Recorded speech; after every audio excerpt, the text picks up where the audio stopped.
If you're entering on attack without a plan and constantly dying to utility on defense, the reason isn't your aim, it's because you can't read the round. After this video, the decisions you make on both attack and defense will change. Let's start with the first mistake, playing the game on autopilot. This is a mistake almost every player makes, especially in low elo. Doing the same moves every round, getting stuck in a few repeated setups. Sometimes this playstyle works, but once a player who knows how to read the game joins the enemy team, they'll quickly figure out that you're holding the same spots and using utility the same way every round.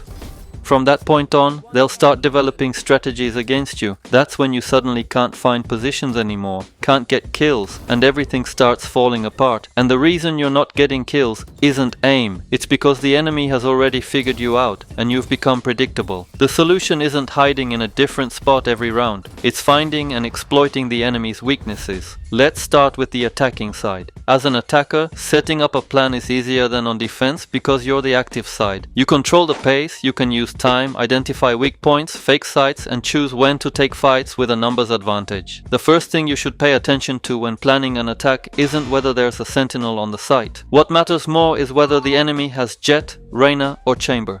This information is far more important. These agents, especially Jet and Chamber, are very likely to take early peaks because their kits give them that advantage. But if you anticipate this, that advantage becomes their downfall. So the first player you should analyze is the one taking the early peak. If you kill that player in the first seconds of the round, you can either speed up and hit the site immediately or slow the round down and play it out as a 5 versus 4. The second piece of information you need is where the sentinel is playing. The enemy sentinel might change positions every round, or they might play the same spot consistently. If they always play the same position, your job becomes much easier.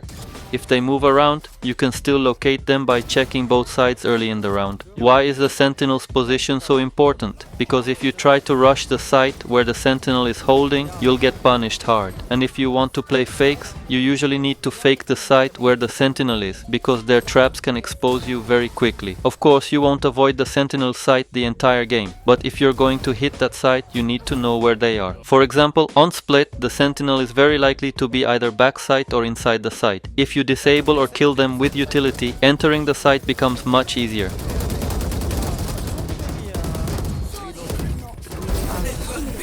Another important piece of information on attack is the enemy's info agent. Agents like Sova, Fade, Sky, or Gecko, who can gather information in the first seconds of the round. If you avoid getting hit by their utility, your ability to sell a fake or execute your plan increases dramatically. Lastly, you need to learn what angles the enemy players like to play. Every player has angles where they feel strongest. At the same time, there will always be areas you can't fully cover with utility while attacking. Those gaps are exactly where enemies can find positions. When attacking, it's crucial to use utility on these angles, or if you don't have utility left, to hold them with your crosshair. For example, on split, you want to push from mid toward B. You smoke vents and break the sage wall if there is one. If there's a smart enemy player, they might come out of the vent smoke and try to shoot you in the back while you're not looking. If you anticipate this possibility and hold your aim there, you can save the round and boost your kill count at the same time. This is one of the main reasons some players consistently have high kill counts. They read the enemy well and don't fall into traps. All of this information can improve your individual performance, but the most important part is using it to create a team-wide plan. That's when the game becomes enjoyable and your win rate starts climbing rapidly. Now let's move on to defense, where the analysis burden becomes even heavier, because now the enemy has a plan and your job is to disrupt it. If you don't, you'll end up in situations like this.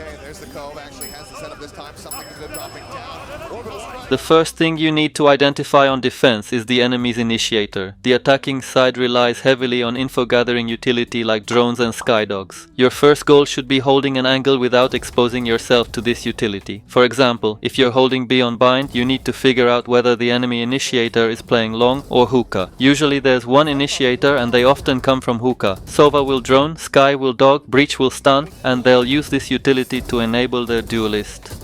At this point, you have three options. First, you can play on the side where the initiator isn't present, while still respecting utility from the other side, since there could be another flash agent.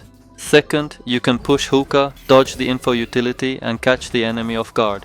for example by dodging Breach's stun or asking a teammate to break the drone.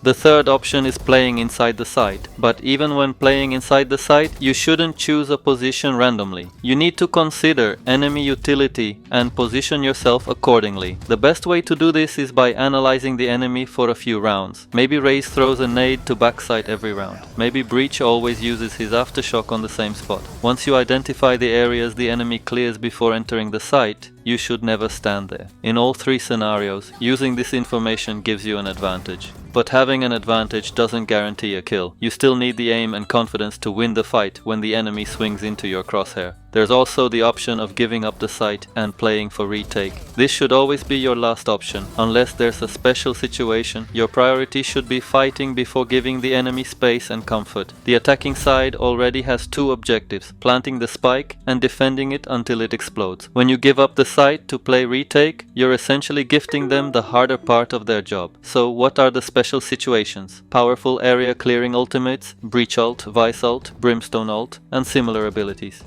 Also, if you can't apply the first three principles, for example if you're not getting hit by utility but still can't kill the enemy due to a large aim gap, retake can become a viable strategy. In that case, you can try to kill enemies with utility instead of pure aim fights. Used at the right time, retake can be very strong, but in ranked games it's often misused. For example, Ultim var ha. Retake alırız beraber.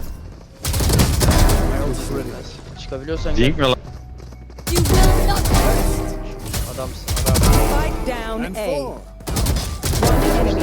Gelene vuruyor, gidene vuruyor oğlum bu. I read the enemy and try to defend a site, but my teammates immediately say, don't fight, don't peek, play retake, don't take risks. In situations like this, the biggest risk is not fighting at all and trying to save the round in the last 45 seconds. That's why making the right decisions at the right time is one of the most important factors that decides the outcome of the game. To summarize, the players who win ranked games aren't the ones with the best aim, they're the ones who gather more information and use it correctly. If you enter on attack without reading the enemy, you'll lose. If you don't break the enemy's plan on defense, you'll lose again. But once you start asking these questions during the round, who is the enemy initiator? Where is the sentinel? How are they getting information? Which angles do they like? Who is taking early peeks? That's when your decisions start winning rounds before your aim does. This mindset was one of the biggest factors that pushed me forward on my journey to Radiant. In the very first match you play after watching this video, you'll see how a single wrong read can lose a round, and how a single correct decision can turn it into a crushing advantage.